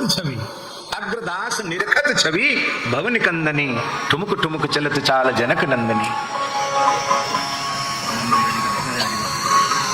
रास के पद में श्री अग्र स्वामी जी कह रहे हैं, ले अग्र अली नहीं चाहत भोर। महाराज सो रहा है, बोले एक अग्र अली है, वो कहती है कि कभी सवेरा होना ही नहीं चाहिए। ऐसी शरद पूर्णिमा की रात्रि छिटकती रहे और ऐसे ही महाराज होता रहे। क्यों? बोले भोर हो जाएगा तो लीला खत्म हो जाएगी, दूसरी लीला शुरू हो जाएगी। तो अग्र अली नहीं चाहत भोर। सखिन विच नृत्यत युगल किशोर। रास में, नित्य रास में एक पद गाया जाता है, उस पद को नहीं गाएंगे हम, एक पंक्ति गाएंगे।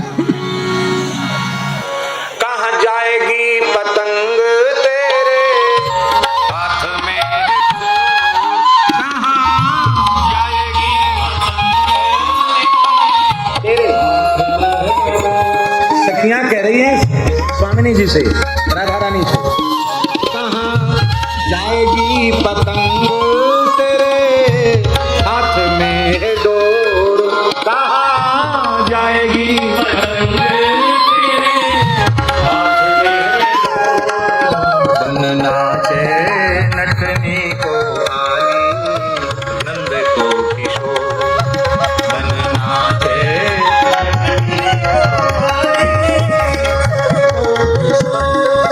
बन नाचे नटनी को आली नंद को किशोर, बन नाचे नटनी को आली नंद को किशोर। इसका अर्थ है ठाकुर जी पतंग हैं और हे श्री जी आपके हाथ में डोर है। कहां जाएगी पतंग? ये पतंग कहां जाएगी? तेरे हाथ में है डोर। ये डोर क्या है? ये भगवान नाम ही डोर है और श्री ठाकुर जी पतंग है। ये डोर हाथ में रहेगी तो सर्वतंत्र स्वतंत्र ठाकुर जी की भी सामर्थ्य नहीं जो छोड़ के कहीं चले जाए। कई बार मन में आती है बात कि भगवान का नाम कितना अद्भुत है। 24वीं चतुर्युगी के त्रेता में श्री कौशल्या नंदन के रूप में राम जी अवतरित होते हैं, प्रकट होते हैं। 28वीं चतुर्युगी के द्वापर के अंत में यशोदा नंदन के रूप में श्री ठाकुर जी प्रकट होते हैं। पर नाम जापक जितनी बार राम नाम का उच्चारण करता है, युग और काल की बाधा को समाप्त करते हुए उसकी जिह्वा उतनी बार कौशल्या बनकर राम जी को प्रकट करती है। वो जितनी बार कृष्ण नाम का उच्चारण करता है उसकी जिह्वा उतनी बार यशोदा देवकी बनकर श्री कृष्ण को प्रकट करती है। पल पल में भगवान का अवतार होता है, क्षण क्षण में भगवान का अवतार होता है, हमको दिखाई नहीं पड़ता है। यदि हमें हमारी आंख खुल जाए तो राम नाम के उच्चारण करते ही राम जी का दर्शन, कृष्ण नाम का उच्चारण करते ही कृष्ण का दर्शन। ये वैखरी वाणी से नाम प्रकट नहीं होता, नाम के साथ नाम ही प्रकट होता, स्वरूप प्रकट होता है। स्वरूप के साथ लीला प्रकट होती है, लीला के साथ धाम प्रकट होता है। पर हम अंधे हैं, अनुभव शून्य है, हमें समझ में नहीं आता।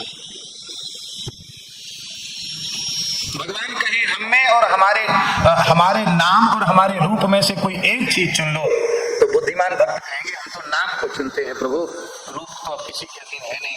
ठाकुर जी के तो तुमने नाम पकड़ लिया तो हम तो कहीं जा ही नहीं सकते, फिर कहाँ जाएंगे? छोड़कर कहीं नहीं जा सकते। नाम पाहरू दिवस निस ध्यान तुम्हार कपाट,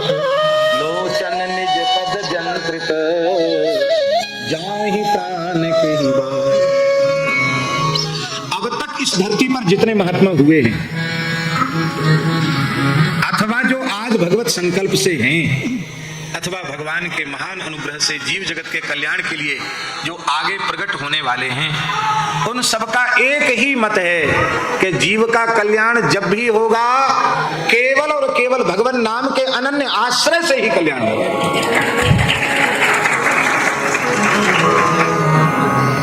नाम सर्वोपरि है, सर्वोपरि है।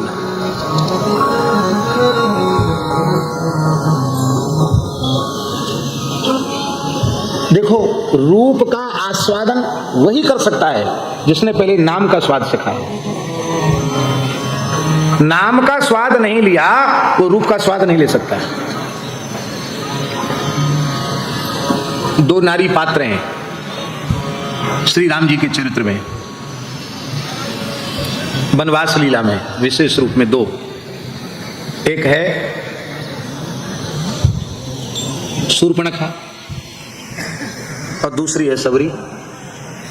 दोनों को राम जी का दर्शन हो रहा है, पर एक को श्री मतंग ऋषि ने कान में राम नाम सुना दिया है, वो निरंतर राम नाम का जप करती है, नाम का स्वाद उसे मिल चुका है।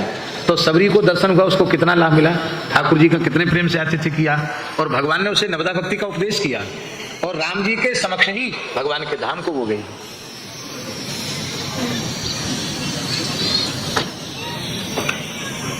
और उन्हीं राम जी को शूर्पणखा ने पंचवटी में देखा।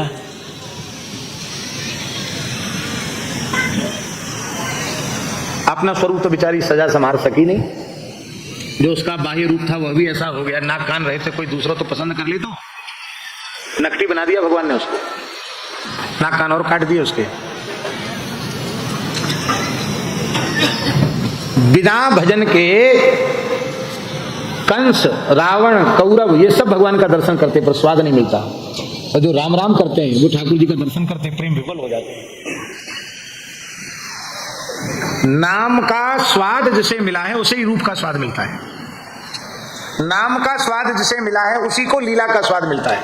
और महाराज जी कहने में कोई भी संकोच नहीं है, नाम का स्वाद जिसे मिल चुका है उसे ही धाम का स्वाद मिलता है। धाम में भी रहने वाले कितने जीव पड़े रहते हैं धाम में, वो भी अच्छा ही है, लेकिन धाम में रह करके जो अनुभूति का सुख लेना चाहिए उनको नहीं मिल पाती। क्यों? नाम विमुख है। इसलिए नाम में ही रूप, नाम में ही लीला और नाम में ही भगवान का धाम। इस नाम रूप लीला धाम, इस चतुष्टय में नाम ही प्रधान है। लीला, रूप, लीला और धाम सब नाम के अधीन है। नाम को हटा दो सब कुछ नहीं। जय सिया राम। नाम सर्वोपरि है। इसलिए गोस्वामी जी ने घोषणा की है, राम नाम गति, राम नाम मति, राम नाम अनुरागी, वे गए हैं जो होंगे आगे, तेई गनियत बड़भागी। विनय पत्रिका में वे ही बड़भागी कहलाने के योग्य है। आज तक जिस किसी को अनुभूति हुई है वह केवल भगवान नाम के द्वारा, जिसको हो रही है उसको भी नाम के द्वारा, और जिसको होगी उसको भी नाम के द्वारा।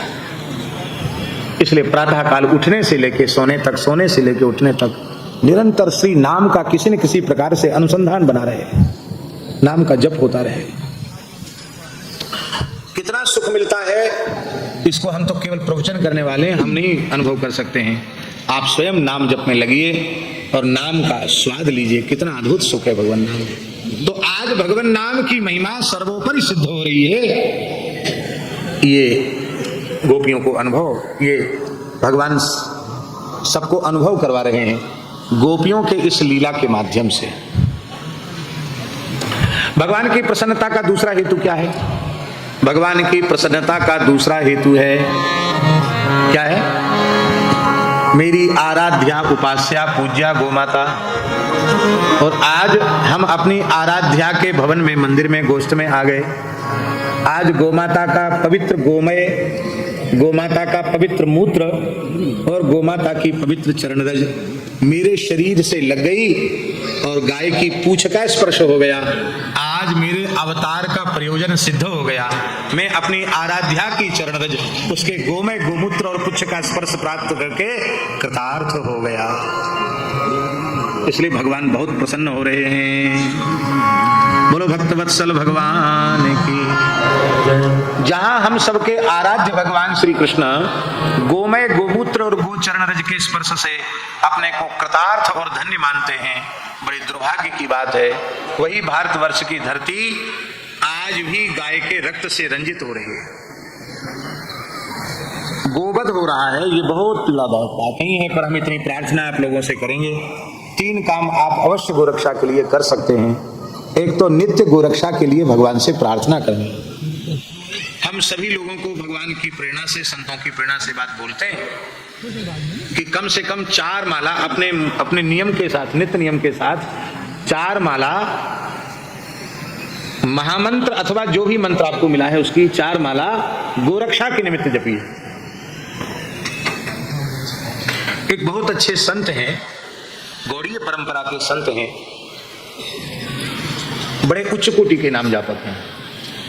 इस समय लगभग उनकी 97 वर्ष की आयु हो रही है और अभी भी 4 लक्ष नाम नित्य लेते हैं। भगवान के कई आयुध उनके हाथ में जप करते करते अंकित हो गए। एकदम बच्चे के जैसे भोले हैं। अनेकों बार भगवान की अनुभूति उनको हो चुकी है। इसी जन्म में भगवत प्राप्ति एक पुस्तक लिखी है उन्होंने, पढ़ने योग्य पुस्तक। उनको जिस मार्ग पर चलकर अनुभूति हुई है उसको उन्होंने लिखा है।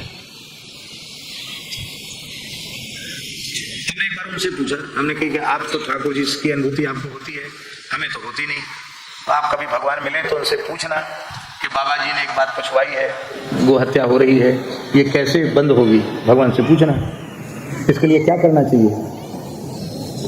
तो जयपुर में कथा चल रही थी, वो कथा श्रवण करने आए थे। दूसरे दिन उन्होंने एकांत में एकदम विवल होकर के कहा कि हमने ठाकुर जी से अर्जी लगाई थी, ठाकुर जी ने कहा बाबा को कह देना कि लोगों में कहें कि 4-4 माला गुरु मंत्र या हरिनाम महामंत्र की गोरक्षा के लिए करें। ज्यादा से ज्यादा लोग संख्या में करेंगे तो बहुत जल्दी गोरक्षा का माहौल तैयार हो जाएगा। तब से हम खुद तो 5 माला करते हैं और दूसरे लोगों को 4 माला बताते हैं। अपना नित्यनेम भले आगे पीछे हो जाए, उसको आगे पीछे पूरा कर लें, पर 4 माला ये तो पक्की है कि 4 माला गोरक्षा के लिए अवश्य ही जपना है। आप कहें हमें कोई मंत्र नहीं मिला तो महामंत्र जपिए, हरे कृष्ण कृष्ण कृष्ण हरे हरे, हरे राम राम राम हरे हरे, अथवा हरे राम राम राम हरे हरे, हरे कृष्ण कृष्ण कृष्ण हरे। 4 माला जप, इसमें एक धेला का भी खर्च नहीं है। अथवा जो आपको परंपरा से मंत्र मिला है उसका जप करो। 4 माला जप आप गोरक्षा के लिए अर्पित करो, भगवान से प्रार्थना करो। अधिक हो जाए तो अधिक भी कर सकते, लेकिन कम से कम 4 माला करो। दूसरा,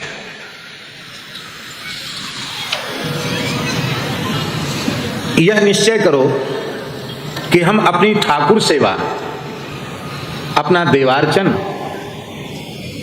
यज्ञ आदि, पितरों का श्राद्ध आदि वेद लक्षणा भारतीय देसी गाय के दूध दही घी से ही संपादित करेंगे। भगवान को उसी वस्तु का भोग लगाएंगे और स्वयं भी आहार के रूप में वही लेंगे। ये भी गोरक्षा का उपाय है। इसलिए उपाय है, एक उदाहरण हम दे रहे हैं बाबा कि मान लो ये छोटी ही जगह गढ़ाकोटा एक नगर ही तो है, जिला नहीं है, तहसील है, शायद 30-40 हजार लोग होंगे यहाँ, आबादी इतनी होगी 30-40 हजार की। सब एक साथ निश्चय कर लें कि हम भारतीय देसी गाय के दूध का, दही का, घी का ही अपनी उपासना में, अपने आहार में उपयोग करेंगे। तो जितनी मिठाई की दुकानें हैं वो बंद हो जाएंगी, जितनी डेयरियां हैं सब बंद हो जाएंगे। पहले उनको देसी गाय रखनी पड़ेगी, प्रामाणिक रूप से दूध दही घी जुटाना पड़ेगा, तभी उनकी दुकान चलेगी, नहीं तो नहीं चलेगी दुकान। आज ज्यादा से ज्यादा लोग निश्चय कर ले कि हम देशी गाय के ही दूध दही घी का व्यवहार प्रयोग करेंगे, तो बड़ी संख्या में गोवंश की रक्षा होने लग जाएगी। नहीं उपलब्ध होता है तो आप केवल तुलसी दल जल से ही भगवान की सेवा, नमक रोटी भोग लगा दें, ठाकुर जी प्रेम से पालेंगे। पर अशुद्ध बाजार की वस्तु का प्रयोग भगवान की सेवा में न करें। ये दूसरा काम कर सकते हैं। तीसरा काम, प्रतिदिन किसी न किसी रूप से हम गौ सेवा करें। भले ही एक ग्रास ही अपनी थाली से निकाल करके गाय को दें, पर प्रत्यक्ष रूप में प्रतिदिन गो सेवा होनी चाहिए। एक दिन भी गो सेवा से वंचित न हो। जो भी भगवान ने कृपा पूर्वक हमें शक्ति सामर्थ्य दी है, हम भावात्मक रूप से, क्रियात्मक रूप से, प्रयोगात्मक रूप से अथवा प्रचारात्मक रूप से किसी न किसी रूप से प्रतिदिन गो सेवा करें। ये तीन काम यदि लोग करें तो बहुत जल्दी गो रक्षा का, गो सेवा का वातावरण निर्मित हो सकता है। हमने आप लोगों से कहा था कि पहले तो देसी गाय अपने घर पे रखना शुरू करो, भले ही वो एक बूंद दूध न दे, गाय रहेगी तो आधी व्याधि घर में नहीं आएगी। कि भूत प्रेत इतने ज्यादा क्यों लग रहे हैं? इसीलिए तो लग रहे हैं।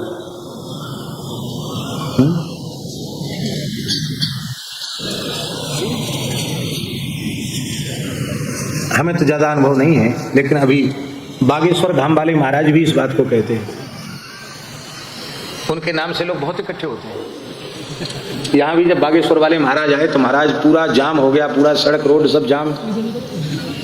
ये तो भगवान ने उनको सामर्थ्य दे रखी कि इतनी भीड़ भाड़ में वो भीड़ भाड़ उनका जीवन बन गया। ये तो बड़ी कठिन बात है। तो एक बात बड़ी ध्यान देने की है, वो व्याधि वाले लोग जो उनके पास आते हैं उनको कहते प्याज लहसुन छोड़ो, मद्यपान से छोड़ो, एकादशी का व्रत करो, देसी गैया रखो, ये कुछ बातें जरूर बताते हैं। नहीं करोगे तो ठीक नहीं होगे। इसका मतलब आप समझे कि नहीं समझे?